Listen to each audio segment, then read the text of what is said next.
एंशेंसिया राज्य में यह एक शांतिपूर्ण सुबह थी और राजकुमारी सोफिया एक बहुत ही खास दिन के लिए तैयार हो रही थी। शाही महल अपने वार्षिक ग्रेट एंशेंसिया दावत की मेजबानी कर रहा था, जहां पूरे राज्य से लोग स्वादिष्ट भोजन, संगीत और नृत्य का आनंद लेने के लिए इकट्ठा होते थे। हालांकि इस साल दावत और भी रोमांचक थी क्योंकि एक विशेष बेकिंग प्रतियोगिता थी। विजेता को पूरे राज्य के साथ अपनी रेसिपी साझा करने का मौका मिलेगा। सोफिया को खाना बनाना बहुत पसंद था और वह अपनी पसंदीदा डिश रास्पबेरी टार्ट के साथ प्रतियोगिता में भाग लेने की योजना बना रही थी, जिसे शेफ आंद्रे ने उसे बनाना सिखाया था। लेकिन इस साल वह कुछ अलग करना चाहती थी, कुछ और भी खास। वह एक गुप्त रेसिपी के बारे में सोच रही थी जिसे पहले कभी किसी ने नहीं चखा था। शायद मैं प्रतियोगिता के लिए एक नई मिठाई बना सकती हूँ, सोफिया ने अपने दोस्तों क्लोवर खरगोश और रॉबिन पक्षी से जोर से कहा। वे शाही रसोई में थे, जहां हर तरह की स्वादिष्ट खुशबू हवा में भरी हुई थी। क्लोवर, जो हमेशा अपने पेट के बारे में सोचता रहता था, तुरंत चौंक गया। क्या मैंने नई मिठाई सुनी? मुझे भी शामिल करें, मैं आधिकारिक स्वाद परीक्षक बनूंगा। रॉबिन ने सहमति में सिर हिलाते हुए पास में ही खड़े होकर कहा। मुझे यकीन है कि तुम जो भी बनाओगी वह लाजवाब होगा, सोफिया। सोफिया अपने दोस्तों के उत्साह को देखकर मुस्कुराई। धन्यवाद क्लोवर और रॉबिन, लेकिन मैं चाहती हूँ कि यह मिठाई खास हो, कुछ ऐसा जिसमें थोड़ा जादू हो, लेकिन कुछ ऐसा जो दिल से निकले। जब वह अपनी नई रचना के बारे में सोच रही थी तो सोफिया को एक कहानी याद आई जो उसकी माँ रानी मिरेंडा ने उसे दूर के राज्य मेरोवे कोव की एक प्रसिद्ध मिठाई के बारे में बताई थी। इसे गोल्डन मून पाई कहा जाता था, एक जादुई पाई जिसे केवल एक दयालु शेफ ही बना सकता था।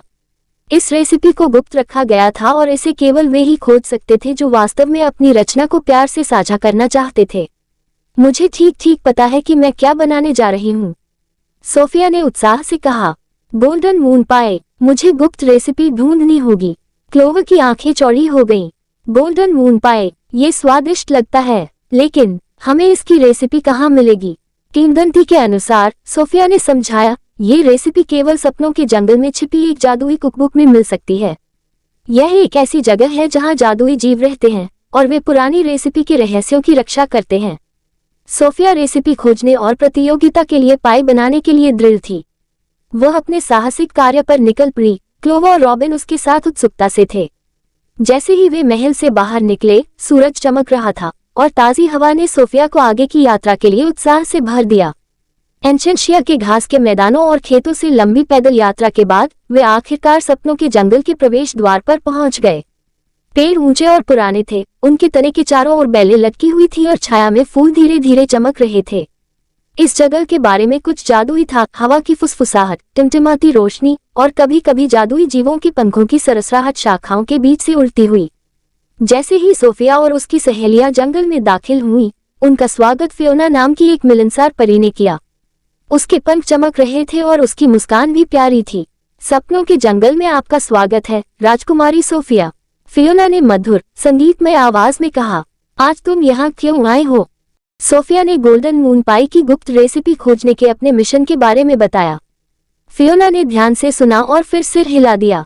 आप जिस कुकबुक की तलाश कर रहे हैं वह वास्तव में यहाँ है, जंगल के भीतर छिपी हुई है। लेकिन ये कोई साधारण कुकबुक नहीं है। जंगल का जादू आपको रास्ते में परखेगा और केवल शुद्ध हृदय वाला व्यक्ति ही रेसिपी को अनलॉक कर पाएगा, फियोना ने धीरे से चेतावनी दी। मैं तैयार हूँ, सोफिया ने दृढ़ संकल्प से भरी हुई कहा। मैं इसे खोजने के लिए कुछ भी करूंगी। फियोना को अपना मार्गदर्शक बनाकर सोफिया, क्लोवर और रॉबिन मंत्रमुग्ध जंगल में और भी आगे बढ़ गए। वे चमकती हुई धाराओं, चमचमाते फूलों के खेतों और ऊंचे मशरूमों से गुजरे। वे जितने अंदर गए, आसपास का वातावरण उतना ही जादुई होता गया। अचानक वे एक बड़े पेड़ के पास पहुंचे जिसके तने में एक दरवाजा बना हुआ था। फियोना ने दरवाजे की ओर इशारा किया। पहली चुनौती अंदर है, आगे बढ़ने के लिए आपको एक पहेली को हल करना होगा। सोफिया दरवाजे के पास पहुंची और उस पर खुदी हुई इबारत पढ़ी। सोने की तरह चमकने वाली पाई बनाने के लिए एक गुप्त सामग्री बताई जानी चाहिए। क्या मीठा है पर कभी नहीं देखा, हर दृश्य में खुशी लाता है। सोफिया ने ध्यान से सोचा। कुछ मीठा पर कभी नहीं देखा, यह क्या हो सकता है? क्लोवर ने सोच समझकर अपना पंजा थपथपाया। गाजर नहीं, रुको, तुम उन्हें देख सकते हो, रॉबिन ने चहकते हुए कहा। शायद ये कुछ जादुई है। सोफिया की आंखें चमक उठी। मुझे मिल गया, ये दयालुता है। दयालुता एक ऐसी चीज है जिसे आप महसूस करते हैं पर आप इसे देख नहीं सकते, और यह सभी को खुशी देती है। जैसे ही सोफिया ने दयालुता शब्द बोला, दरवाजा चरमरा कर खुला और एक जगमगाता हुआ दालान दिखाई दिया। सोफिया का दिल गर्व से भर गया जब वे अंदर कदम रखते हुए रोमांच के अगले भाग के लिए तैयार हो गए। दालान उन्हें एक खूबसूरत घास के मैदान में ले गया, जहां खिलखिलाती हुई पिक्सियों का एक समूह खेल रहा था। घास के मैदान के बीच में एक कुर्सी थी जिस पर एक पुरानी दिखने वाली रसोई की किताब रखी हुई थी, जिसका कवर जादुई रोशनी से जगमगा रहा था। ये है, सोफिया ने उत्साह से फुसफुसाया। लेकिन जैसे ही वह रसोई की किताब के पास जाने वाली थी, पिक्सी उसके सामने उड़कर आ गई और उसका रास्ता रोक दिया। रेसिपी जीतने के लिए तुम्हें एक आखिरी चुनौती पूरी करनी होगी, पिक्सी में से एक ने कहा। उसकी आवाज घंटी की तरह झंझना रही थी। ये चुनौती देने के बारे में है। सोफिया ने सिर हिलाया। मैं तैयार हूँ। मुझे क्या करना होगा? पिक्सी मुस्कुराए और अपना हाथ हिलाया। अचानक एक मेज दिखाई दी जो विभिन्न सामग्रियों से भरी हुई थी, आटा, चीनी, फल और मसाले। रेसिपी जीतने के लिए आपको यहीं अभी कुछ पकाना होगा, लेकिन आप इसे अपने लिए नहीं पकाएंगे। आपको इसे किसी ऐसे व्यक्ति के लिए पकाना होगा जिसे इसकी जरूरत है, पिक्सी ने समझाया। सोफिया ने सामग्री को देखा और ध्यान से सोचा। उसे याद आया कि क्लोवर को मिठाई कितनी पसंद थी और रॉबिन को हमेशा एक अच्छा फ्रूट टार्ट पसंद था। लेकिन ये चुनौती उसके दोस्तों के लिए कुछ बनाने के बारे में नहीं थी, ये किसी जरूरतमंद के लिए कुछ बनाने के बारे में थी। तभी उसे झाड़ियों के पीछे से सरसराहट की आवाज सुनाई दी। उत्सुकता से सोफिया चली गई और एक छोटी, उदास दिखने वाली लोमड़ी को देखा। उसका फर खुरदुरा था और उसकी आंखें भूख से चौड़ी थीं।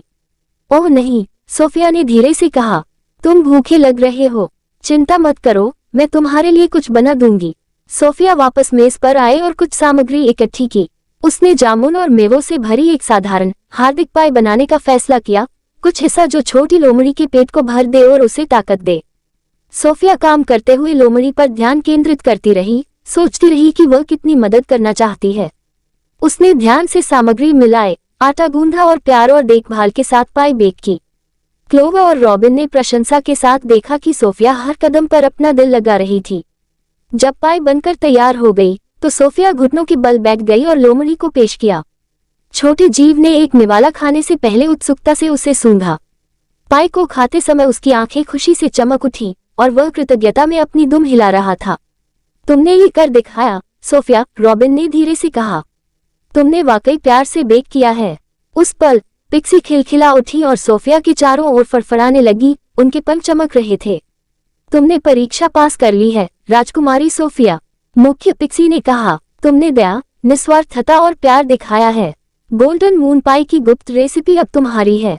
कुकबुक कुर्सी से नीचे उतरी और सोफिया के हाथों में धीरे से आ गई।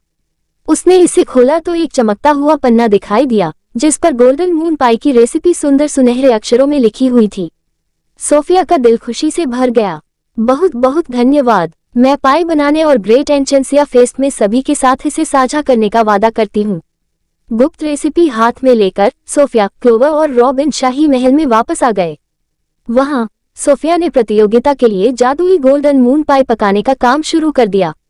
उसने शाही रसोई से सामग्री का उपयोग करते हुए रेसिपी का ध्यानपूर्वक पालन किया, लेकिन सबसे महत्वपूर्ण सामग्री वह थी जिसे सोफिया हमेशा से जानती थी, दयालुता। जब पाई आखिरकार बनकर तैयार हुई तो यह एक सुनहरी चमक के साथ चमक उठी और इसकी मीठी, मनमोहक सुगंध महल में भर गई। जजों ने सोफिया की पाई का स्वाद चखा और इसके स्वाद से चकित होकर उसे प्रतियोगिता की विजेता घोषित कर दिया। लेकिन सोफिया यही नहीं रुकी। उसने सुनिश्चित किया कि दावत में सभी को गोल्डन मून पाई का स्वाद मिले, इसे प्यार से साझा किया और सभी के चेहरे पर मुस्कान ला दी।